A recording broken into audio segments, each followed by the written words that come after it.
Jimatkan Elektrik Bahasa Melayu Tahun 2. Ayat tanya dengan kata tanya.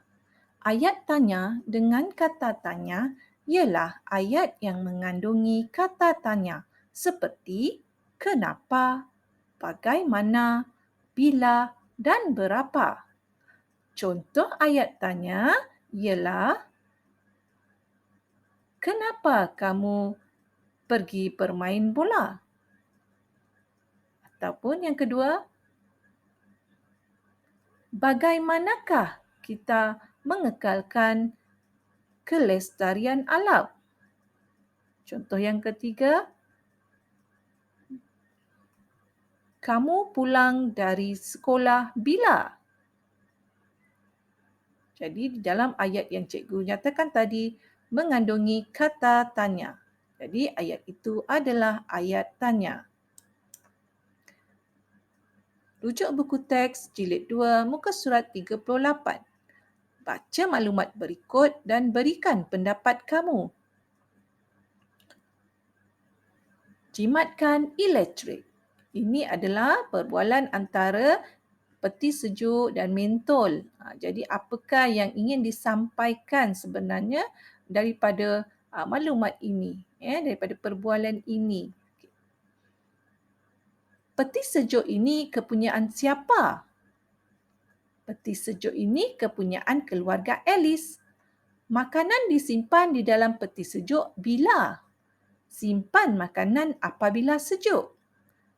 Jadi pastikan ya murid-murid sebelum memasukkan makanan ke dalam peti sejuk, perlulah memastikan makanan itu sejuk dahulu. Kenapa? Jika makanan yang panas-panas dimasukkan ke dalam peti sejuk, ia akan boleh menyebabkan peti sejuk cepat rosak. Kerana penggunaan tenaga yang banyak untuk menyejukkan makanan tersebut. Jadi pastikan disejukkan di suhu luar bilik dahulu. Kemudian barulah boleh masukkan ke dalam peti sejuk. Baik, sekarang kita lihat apakah maklumat yang ingin disampaikan oleh peti sejuk.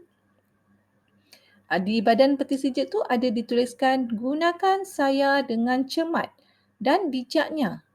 Penggunaan yang bijak akan menjimatkan elektrik. Ya, bagaimanakah cara nak jimatkan elektrik dengan menggunakan peti sejuk ini? Mari kita lihat. Cabutkan plug dan matikan suis apabila meninggalkan rumah untuk tempoh yang lama. Okey, itu satu caranya untuk jimatkan elektrik.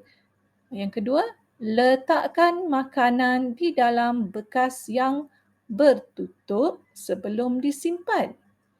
Kenapa perlu tutup makanan tu? Cuba murid-murid fikirkan. Kenapa kita tak letak saja terdedah macam tu? Masukkan dalam bekas, kemudian masukkan dia dalam peti sejuk. Adakah cara itu betul? Cara yang betul ya, tutup dahulu bekas makanan tersebut. Mengapa ya? Cuba murid-murid fikirkan dan berikan pendapat. Yang ketiga, pintu saya tidak boleh dibuka dengan kerapnya. Banyak tenaga elektrik akan digunakan untuk mengawal suhu badan saya. Jika pintu peti sejuk kerap dibuka, ditutup, maka ia akan banyak menggunakan tenaga elektrik. Suhu badan saya itu maknanya akan mempengaruhi suhu peti sejuk tersebut. Yang keempat, letakkan saya jauh dari dapur gas dan jarakkan saya dari dinding. Mengapa ya? Cuba murid-murid fikirkan mengapa. Cuba murid-murid cari maklumat ini dan cuba murid-murid bincangkan nanti bersama dengan cikgu. Baik, sekarang mari kita lihat bagaimanakah cara kita untuk membina ayat tanya menggunakan kata tanya berdasarkan maklumat yang murid-murid telah baca tadi. Okey, contoh yang pertama ya.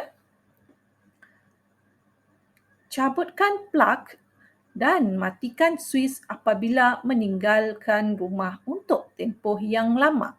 Jadi kata tanya yang diberikan berdasarkan maklumat ataupun jawapan ini ialah apa? Okay, murid-murid boleh letakkan kata tanya ini di hadapan ayat tanya ataupun di belakang. Jadi contoh yang cikgu berikan di sini ialah cikgu letakkan kata tanya ini di hadapan ayat tanya. Jadi cikgu tambah partikelkah di sini. Okey, mari kita lihat. Apakah yang perlu dilakukan sebelum meninggalkan rumah?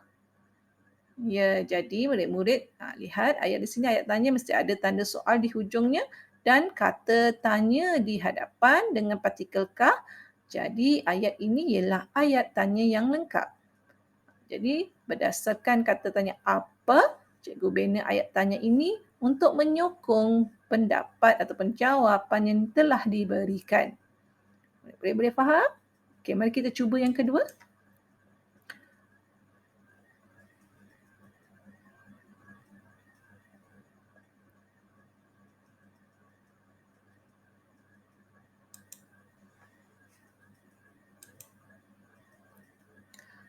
Pintu saya tidak boleh dibuka dengan kerapnya.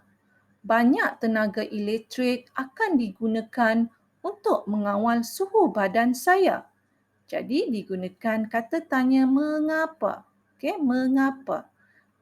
Kata tanya mengapa ini boleh diletakkan di belakang atau di hadapan ayat tanya.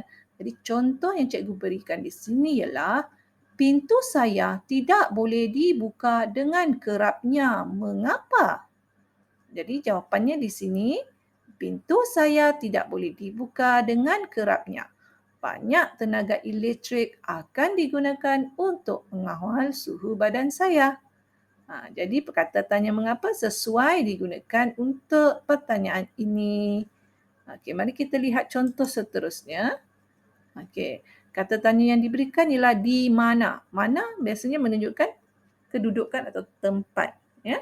Okey, baik. Lihat ya. Contoh jawapan ataupun contoh maklumat yang diberikan. Letakkan saya jauh dari dapur gas dan jarakkan saya dari dinding. Jadi contoh ayat tanya yang cikgu bina di sini ialah saya perlu diletakkan di mana?